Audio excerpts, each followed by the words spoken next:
friend and author, Amanda Mogg. I will give you a little bit of background about Amanda so you get to know her a little bit more. Most of you may already do.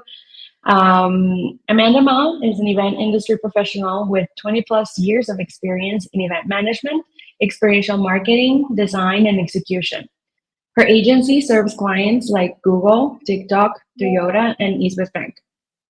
Under Amanda's leadership, the agency has quickly become one of the most sought after firms in the country, and we are known for strategic advisory and building long-term relationships with clients. Amanda's distinctions include BizBash 500, EventTech's Top 100 Most Influential People in Events Industry, and Enterprising Women of the Year Award. And those are just a couple of them. She is a recognized industry thought leader, routinely featured in top publications like Inc. magazine, BizBash, Special Events, and many others. Amanda has long been a champion for various communities and continues serving on several boards and advisory councils. In her spare time, she loves spending time with her family and traveling. So before I leave you with Amanda, I want to ask you, Amanda, first, what really inspired you to write this book?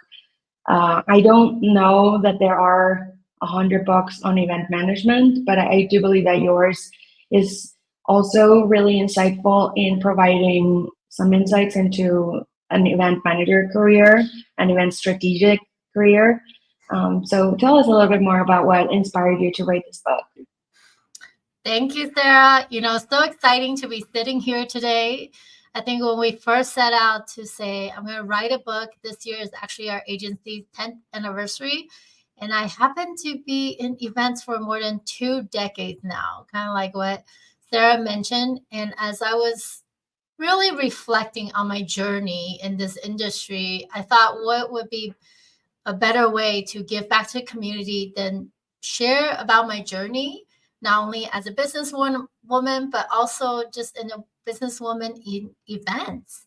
And it's not without any hardship for those of you that either run your own business or that have done events. There's so many ups and downs throughout the journey. And I want this to really inspire other people. Also, because I've been in the industry for so long, I really just dislike seeing bad events. I wish I could help everybody, but I can't. I'm only one person, even though we have a large team, but we can only handle so many events in a year as well. So I thought I would write a book. So that way, some people, that can't afford necessary agency, where they just want to level up and do better events, they can really tap into the wisdom that's shared here, and that they could continue sharing in so many ways, whether it's for themselves or for a friend who is in need of something like this. I love that. And it is truly inspiring. And I have read the book, I've read the reviews, and everyone is just finding it very practical, but also really inspiring. So thank you for writing in. Now I will leave you with our audience to read us your favorite bits of the book and give us all the behind the scenes. Take it away. Thank you so much. Okay, I'm going to read. So my first part I'm going to read is actually from chapter 3. I know you guys don't have the book yet. A lot of you guys are ordering today as we speak. Thank you so much for your support. My first part that I'm going to read is actually from chapter 3. Occasionally, clients who have already attained a certain level of success may question the necessity of incorporating innovative elements. This is precisely when we have the opportunity to demonstrate the inherent value of the proposed concept. We excel at showcasing and explaining the value proposition, instilling a sense of trust that prompts clients to entrust us with their projects. We never recommend extra additions, rather that's meticulous. We usually meticulously curate elements that we will genuinely enhance and amplify their event experiences. And what really inspired me to write this portion is, I'm all about, I read a lot of books. I'm definitely a curious learner, and I always love to tap into different books and knowledge and platforms to help me level up, whether that's as a business person or as a leader or as someone in events industry. So with writing this book, I wanted to give you guys actionable steps, like things that are basically a system you can actually implement for the events that you're working on. So what inspired me to write this portion is really just thinking about, it's not always innovation is so big. That's one of our first impact process. But what a lot of time clients will come to us and we ask them, like, why are you doing this? And they say, well, I was assigned to do this. So let's just do the same as last year.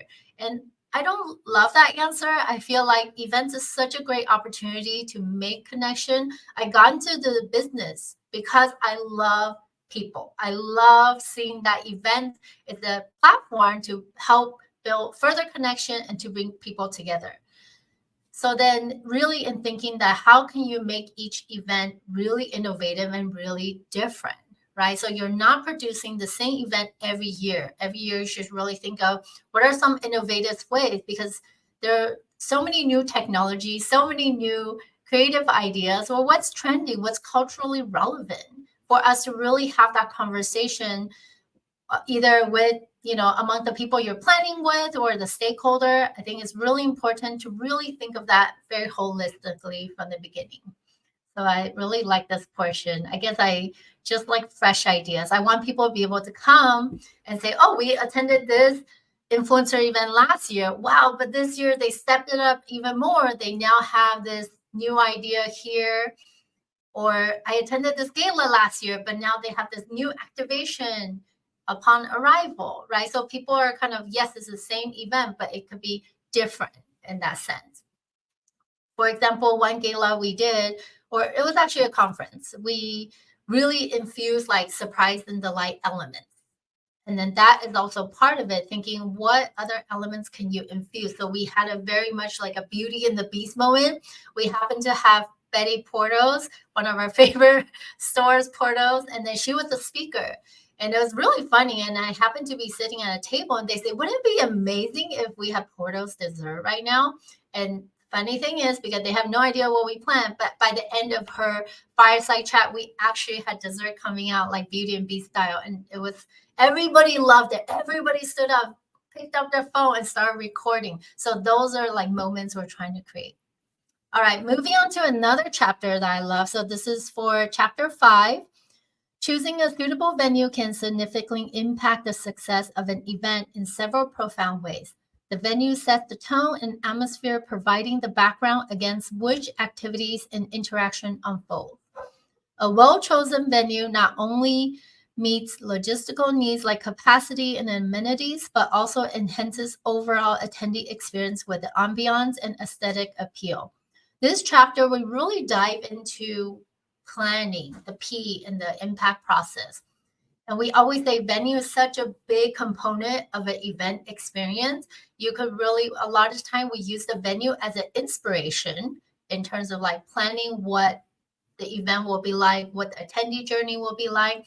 And it helps set the tone in terms of like what you want to convey.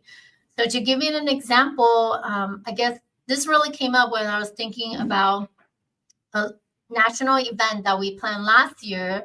We helped a client celebrate their 50th anniversary. So we really have to think about what venues would be suitable for them.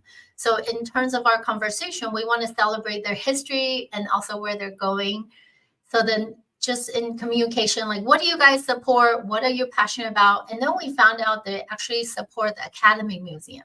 So with that, then it was really a no-brainer, like we should host the event there. It really brings the experience into full circle because the client also has an activation there already. So it was very well thought out in terms of like, and that's only one venue out of 8. So then we continue kind of that concept in terms of looking for other venues as well. In another example that really ties into this is we were working on a DEI project, and we're very big on diversity here at agency and just diversity and being inclusive in general. And that's something I'm passionate about personally too. So we really looked at venues that is either women-owned or diverse-owned. And it's something that we're very proud that we're able to host an event campaign and that we're able to trickle down in terms of that sustainability and support more diverse businesses since it's a DEI event campaign for a brand. So just in terms of that, like, really think about that's what really the birth of this particular segment of the section. Of course, we dive into it a lot more in the chapter as well. All right, moving to chapter 8. So this one, our relationship with our vendors and clients transcend mere transactions. It's transformational. We collaborate closely with our vendors and understand what they can offer to elevate the event experience. Whether it's dressing up the band to match the theme or incorporate innovative entertainment, we seek to engage all 5 senses to create that wow factor. I love this part. For those of you that are in events, you know, an event never happens just because we did a great job with planning. It's all hands on deck. What that means is the client needs to be on board, our team needs to be on board, as well as all the vendors. And we actually don't call them vendors, we call them our partners. If all our partners need to be performing at high professionalism, a high level of deliverable in order for the event to be really carrying through, not only just that's the difference between like a good to an extraordinary event. And I truly believe that it takes all hands on deck. And we love just having a little fun with it, right? Events can be super stressful as well. But in this part, like we hosted several events and we asked the vendor, if, especially with a theme event, we're like, do you want to dress up with us? And most of the time, we also get buy-in, and it just helped create that environment and really amplify that environment even further. And also, honestly, it's pretty fun. And we're about to do a Halloween event for one of our corporate clients. And guess what? It's pirate theme. So we're going to dress up, where the team will dress up and the partners will also be dressing up. And it just continue to add to the environment as well. And keep in mind, relationship a lot of time with our partners is about strategic partnership. You know, we really think of in that capacity when it comes to our clients, but also with our partners. How can we make the client shine together? And really, I think that's the mindset we really come with. And instead of being very transactional, like, okay, we just work on this one project together, we really think long term. If we have a strategic partnership, how can we work together so that it's both win-win and ultimately delivering more value for the client as well? That's why we say our mindset is not transactional, but really it's more transformational. And that's what we're looking for, both in the client relationship as well as our partners too, and just even our network. My last one that I wanted to share is, and I love this one so much. I'm a big we person versus the I person. I was talking to this with Sarah just a little bit while ago. You know, so alone we can do so little. Together we can do so much. You guys may have heard this quote before. It's by Helen Keller. I used to believe I could do it all myself, controlling every details. But as the agency grew, it became clear that it wasn't sustainable. The real turning point came when I was pregnant with my first child. I remember asking my OB, Dr. Yu, for my due date, hoping I could plan everything perfectly. She gave me the day, but added plus or minus 3 weeks. I jokingly asked her if we could narrow that down so that I could plan better with my team. Dr. Yu laughed and said, Amanda, it doesn't work that way. Babies come when they want to come. Of course, my due date fell right in the middle of our busiest event season. I thought, how am I going to make this work? That's when I realized I needed to plan as if I wouldn't be there. The only responsible thing to do for both our clients and our team was to create a system that ensures success without me. Good thing I did, because my baby ended up coming 3 weeks early. Yes, 3 weeks early. So Dr. Yu was right, plus or minus 3. The moment kicked off a transformation of how we operate. We started implementing processes so that every event could run smoothly, no matter who was there. All critical documents were uploaded to our central system, and each project had more than one person involved. So if something unexpected happened, someone else could step in seamlessly. I'm so grateful that we actually established this approach early on, because it really provided invaluable later. At one event, the lead account manager tested positive for COVID just a few days before an event. We had to act quickly and assign another account lead. It wasn't ideal, and the original lead felt terrible about not being there. We had to check who could step up But because of the system we had in place, the transition was smooth. Initially, the client was understandably concerned about the change, but we reassured her that it would be seamless. And it was. The event went off without a hitch. And afterwards, when we checked in, the client told us it felt like nothing had changed. Success. Yeah. So what really inspired me is, as you continue to scale, you grow, you have to learn to let go. You have to put systems in place so that people could do what they do best and really empower them. But having these systems in place, I even heard from one client, I think really what spark is not only to be prepared, but also, I think it was like 2 years ago, I talked to a client and they say previously they hired a singular event planner, and it was really hard because when she got sick, guess what? She couldn't show up to the event. The client had to step in and do everything, right? And that breaks my heart because I know the client rely on us so much, or the planner, or even whoever's in charge of the event. So always just make sure that you have the information be very accessible. So if someone needs to step in, they can, and that you do a briefing. This is all to prep yourself. Think about and also minimize risk. For us, I think that's also super crucial. And also just, I laugh about this a lot because sometimes I forget, but my husband actually reminded me of this story. He's like, you remember how you asked Dr. Yu if you could schedule the day so like the baby comes that day, and she told you it doesn't work that way? I was like, oh my gosh, you're right. I forgot. And both my kids end up coming early. So I'm so glad that we have these systems in place so that it kind of runs by itself. And I have the same mindset when I sit on different boards as well. So I ask the person who's in charge of the event, like, okay, so if you're down, who's going to help support, or who knows how to run the show? I think just by asking those questions will set you guys up for success when you're planning your own event as well. And this can be applicable to many other things in life, right? Thank you. So that's the last chapter I want to share. But hopefully you guys enjoy the behind the scenes story. And there's so many more. So hopefully as you guys read through, please help us write a review as well. And then hopefully you can put these systems in place for when you're planning your event as well.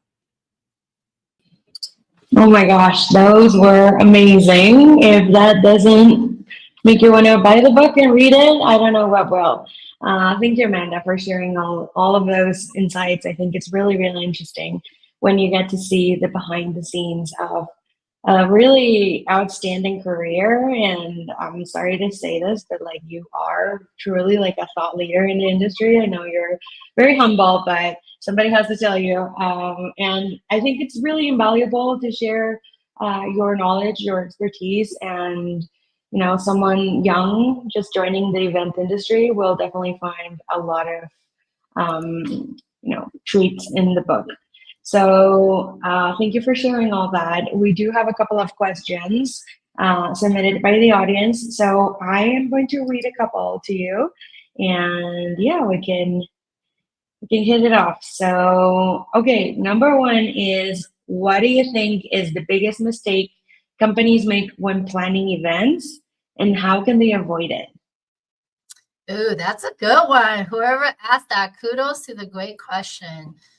One of the biggest, other than what we talk about in the impact process, right? I think mission, like really understanding why you're doing the event. A lot of people kind of skip that step. They just start planning because they're so excited or so motivated or just so anxious to like get it done so they can check it off the box. But really understanding the goal and the reason behind the reason why you want to do the event is so important, because by understanding the goal and the mission, you can really curate the rest of the event planning with that in mind. And for me, like we're big on begin with the end in mind, right? And making sure everybody's on the same page. So if you have maybe 3 KPIs you're trying to hit, a sales event is so different compared to just a brand awareness event, compared to an award gala or influencer event, right? Each event is so unique in that way, but also that's what makes event fun because it's so different too. So really making sure you take the moment to understand the mission goal And another one is actually not building enough pre-event buzz. I seen a lot of people do great events, or I attended a lot of great events, but they didn't build a lot of buzz. And I'm always think that's an opportunity missed, because your event's so amazing, but you didn't create kind of like, I call it like pre-FOMO, because once people are there, the FOMO is happening for anyone else who's not there and they're seeing it on social media.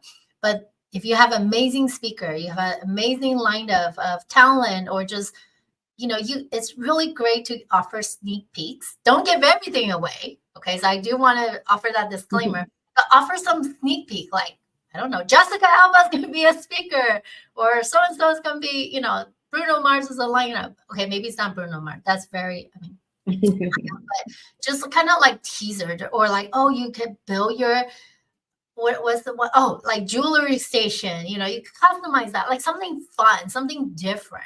Right. So those are all really good ways to like make pre-engagement. Even recently, there's one brand that's doing really well. I'm seeing recently. I want to share that example and also give them a shout out. It's Glow Recipe. So they just celebrate their 10th anniversary as well this year, and they created night market. So they have like not only the virtual master classes and in person, but recently, last week, actually, they had their night market, but they start creating a lot of pre-event buzz on their social media. They didn't even announce the venue location until 2 days before the event. And they're constantly like building buzz. They show a lot behind the scenes of them like putting together the event. So that's really fun. It created a lot of FOMO, like, okay, I really want to go. So I did attend and it was really great. And just, I think more brands should be doing that. Absolutely. So create enough buzz, but also always have the mission or the goals that you want to accomplish before you start. That's amazing. A couple of others. Next one is, how has the event industry changed over the last 20 years? And what trends do you see shaping its future? Oh my gosh. I hate to say that I've been in the events for so long, because that makes me sound old. Nothing has You changed. started young. It's been the same. I definitely think an evolution. I joke, but this is for real. Like when I first started in the industry, when we had to submit our projects to the press, we literally had to like mail out CDs. And I recently, when I was organizing, I found one, and I showed it to my kids. Like, this is a CD. Like, we would mail to the press, and then we'd write everything out, and it was like snail mail. Right nowadays, everything's so digital. There's been such great evolution in terms of like the offering within events, like immersive experiences. For those of you that have been to like Team Lab or the Van Gogh exhibit, you really see like that immersiveness as well. And it's getting more affordable compared to 10 years ago when I went to the international, like global day in China. Back then, like all those technologies a lot more expensive, but now it's more accessible. Also, in terms of like the event itself, like the industry, there's also like people are tapping into like VR, AI, right? Those are like hot topics right now and super trendy right now. Leveraging that, so you're really using that to do the mundane work and leaving time for creativity.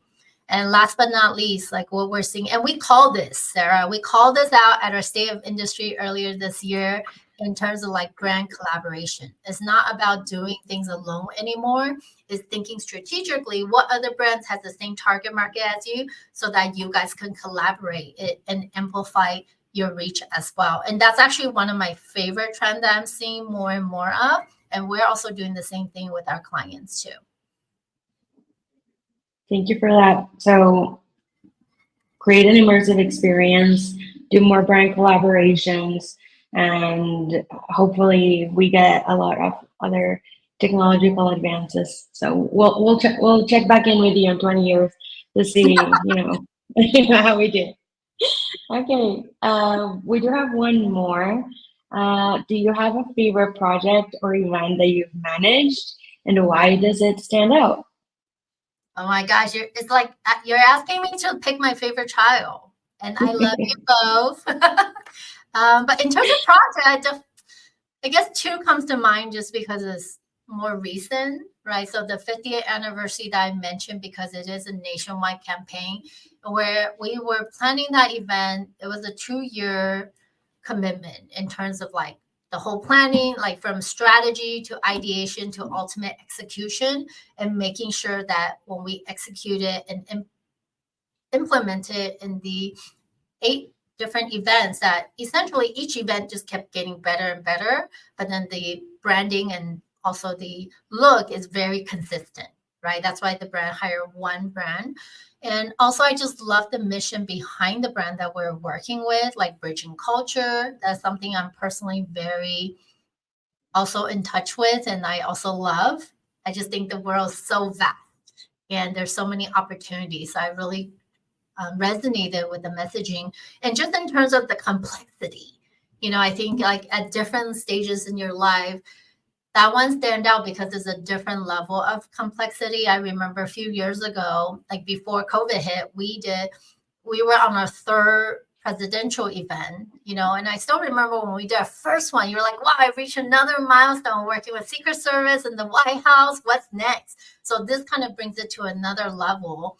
And I just love that. And our team did an amazing job. We had a great partnership as well.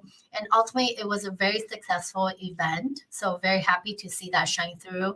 And another one is the one I mentioned about DEI. So I mentioned previously, I'm a big advocate for just diversity and inclusion. So that, I love that. And then like all about, it kind of brings in full circle moment for me, because that event was about community building for the brand. Right. And then you remember what I mentioned in the beginning, like, why did I even join and start? Like, what is it about events? I think a lot of people ask me that, like, you could do anything. Why'd you pick events? Because, yeah, why events? And I said, well, I love seeing everybody come together. It's all about the connection. So again, it's a full circle moment for me. Yeah. Oh my gosh. Thank you, So, Amanda. so you many. really brought it home. Okay, wonderful. I hope you guys enjoyed that. Now we will move forward with the last portion of our event, which is our book giveaway. So the first 5 people who comment just one bit of what Amanda said that you resonated with, you will be getting a free copy of EventUp book. So we'll give around 2 minutes for that. And then we will we will be sending you okay, so we will be announcing the winners. So please, when you hear your name, please send us a direct message.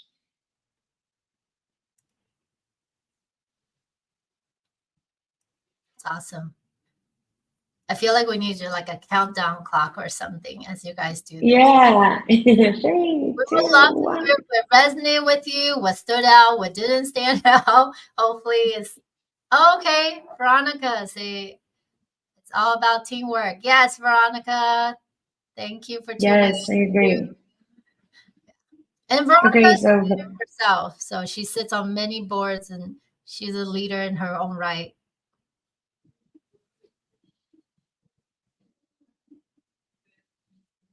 Okay, so we have 1.